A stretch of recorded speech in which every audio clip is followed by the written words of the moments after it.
Political historian Rich Rubino joins us now for more on this. Rich, how likely is it that Trump will get a boost from this endorsement by RFK Jr.? Is there any historical precedent? I think it's going to be very small. I think, generally speaking, third-party candidates, what they tend to do is they tend to garner a lot of support toward the beginning of the campaign. Witness George Wallace in '68, who was in the 20s at one point, ended up winning just 13.5%, or John Anderson, who was actually at second place at one point, ended up winning just 6.6%. I think in the case of RFK Jr., I think that he was so dissipated that I don't think there's going to be that much of an actual effect. He might gain a point or two, but that being said, I mean, obviously in a state like Wisconsin or Michigan or Pennsylvania, which are going to be by or close, it could have a little bit of an influence.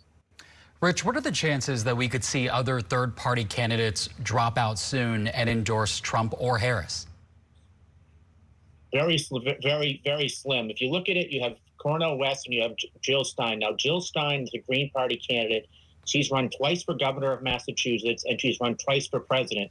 Now, in 2016, the Democratic Party, with Hillary Clinton won the nomination, did everything they could to try to beseech her to drop out of the race. She would not do that. Basically, what Jill Stein and Cornel West would say is that there's not a dime's worth of difference between the two parties. So someone will say, yes, but we have to hold our nose. We have to vote for the lesser of two evils. And she will say that the two parties are controlled by corporations and the military-industrial complex, and that there really isn't that much difference. And so I think that based on the fact that Jill Stein has said that in the past, there's really no way that she would come out and that she would drop out of the race and endorse Vice President Harris. She also is very much at odds with the Biden administration over the war in Gaza.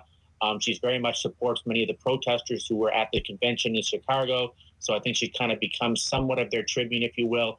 I think she's somebody that's very dangerous for the campaign of Vice President Harris, because if she takes 1 or 2% of the vote, assuming that 1 or 2%, assuming that the majority of them would have otherwise held their nose and voted for Harris, then she could theoretically swing the election to Donald Trump. But you also have to take into account, and this goes for Cornel West as well, that they're both also that there are a lot of people who vote for them who are just voting because they're anti-establishment, and as opposed to because they're simply on the left wing of the political spectrum.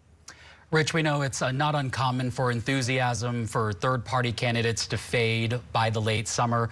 Expand on that for us. Yes, that's what usually happens. Often when there's a race. And go back, for example, in 1968, when you had Richard Nixon as the Republican, Hubert Humphrey as the Democrat, there were some disaffected voters in both parties. So consequently, there was a vacuum, and politics abhors a vacuum. So George Wallace, the former governor of Alabama, gets in on the American Independent Party ticket, and he does very well among socially conservative, labor-type Democrats and some Republicans who were more somewhat libertarian. He was winning about 20% of the vote in the summer of 1968.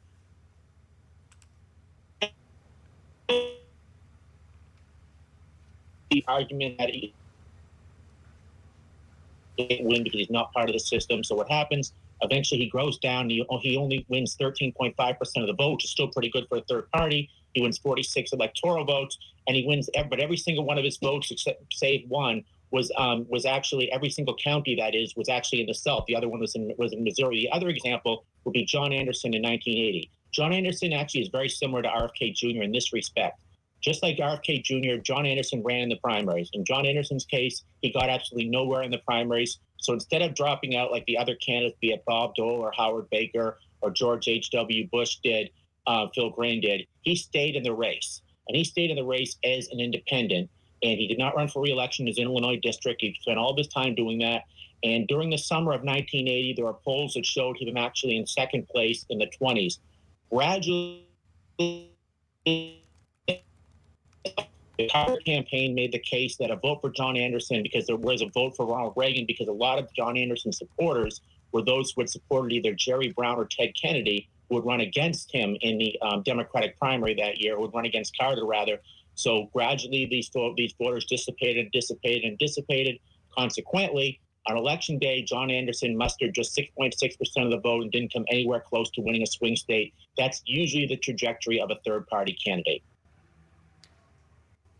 Rich Rubino, political historian, thank you so much for your time and insight tonight. We appreciate it. Thank you, Chris, so much for having me on. All right, we'll see you soon.